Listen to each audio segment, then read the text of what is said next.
c'est bien. Bien, Hervé, on a vu une question aussi sur la charge de travail. Comment gérer son travail en master pour éviter d'être débordé? Qui est-ce qui peut répondre? Peut-être Émilie? Je pense que c'est un peu comme dans toutes les formations qu'il faut travailler un petit peu tous les jours. Et enfin, je pense que si on est régulier dans son travail, tout se passe bien, quoi. Oui.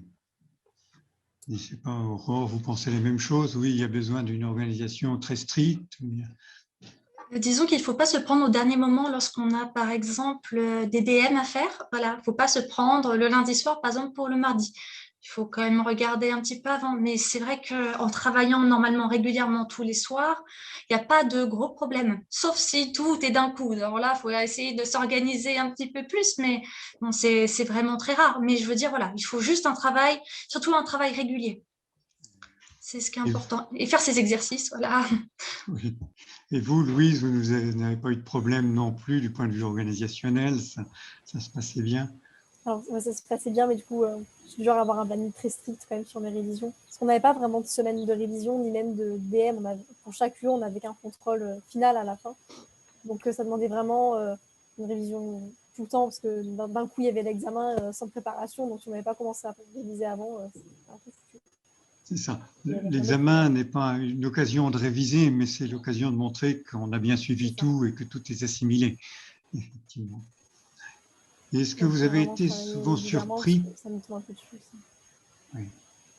Et sans cesse, est-ce que ça vous a paru très difficile à un niveau très élevé, ou est-ce que vous pensez que, bon, finalement, en travaillant régulièrement, tout le monde a sa chance et qu'il n'y a pas de risque de se trouver écarté? En En d'autres termes, il n'y a pas travaillant, d'échec. Quel est le taux d'échec, si je puis dire, comme ça, autrement?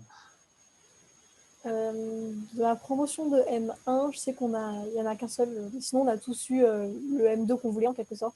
C'est pourquoi on était venus au départ, donc il n'y a vraiment pas eu de soucis. Et Oui. non, il n'y a pas eu d'échec à proprement parler.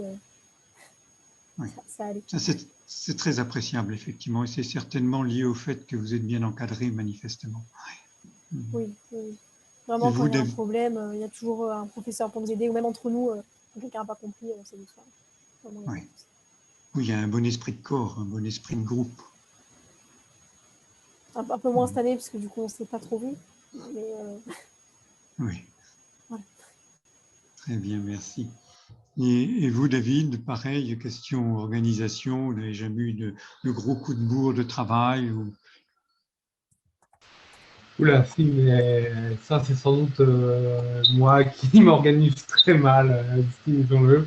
Je ne suis pas le bon exemple à suivre. J'ai l'habitude de faire beaucoup de choses à la dernière seconde et de ne pas trop m'organiser. Mais il arrive que, par exemple, comme des périodes actuellement, on va dire que même si on met les meilleures bonnes volontés, il faut faire les choses une par une et les traiter. Là, on n'a pas trop le temps de réfléchir. Aujourd'hui, après ces conférences-là, j'ai enchaîné avec la rédaction de mes derniers comptes rendus de l'année avant de réviser pour mes partiels de la semaine prochaine. Et parmi vous, est-ce qu'il y en a qui sont aussi astronomes amateurs en ce moment ou qui ont eu leur déclic, je dirais, très tôt au cours de vos études? Par exemple, Émilie, est-ce que vous êtes astronome amateur ou pas du tout? Pas vraiment, non. Non, d'accord. Est-ce que vous avez déjà observé dans un instrument, tout simplement? Oui, du coup, l'année dernière, pendant le M1, j'ai fait... Oui, d'accord. Oui, c'est ça, pendant les stages à Meudon ou des endroits comme ça, oui. Et Aurore, vous êtes... Je suis désolée de vous interrompre encore une fois, mais je crois qu'il y a une question dans le chat. Oui, mais c'est celle-là, hein. C'est globalement celle-là, en dehors de vos études. Êtes-vous aussi astronome amateur? Et si cela vous aide dans vos études? Est-ce que ça vous aide dans vos études d'être astronome amateur? Mais si vous n'êtes pas astronome amateur, effectivement, ça ne va pas aider. Je ne sais pas, est-ce que parmi vous, Louise, est-ce que vous étiez astronome amateur avant de commencer le M1 ou... Non, non, pas du tout. Après, j'avais déjà fait des observations, mais pas dans des cadres réguliers, on va dire. C'était plus dans ma licence, on a eu l'occasion d'aller à l'OHP, notamment, 2 fois. Puis après aussi, au collège ou au lycée, j'avais fait 2-3 observations. Oui, c'est ça, vous aviez quand même déjà après, touché un pas vraiment vers instrument. l'observation, donc voilà. Mais... Oui. Vous aviez déjà touché un instrument à un moment donné. Oui. Et c'est pas ça est-ce que c'est ça qui vous a donné le déclic ou pas du tout? Non, j'avais eu avant. Mais ça a confirmé que Oui. Alors, là, il y a une autre question qui vient d'arriver encore.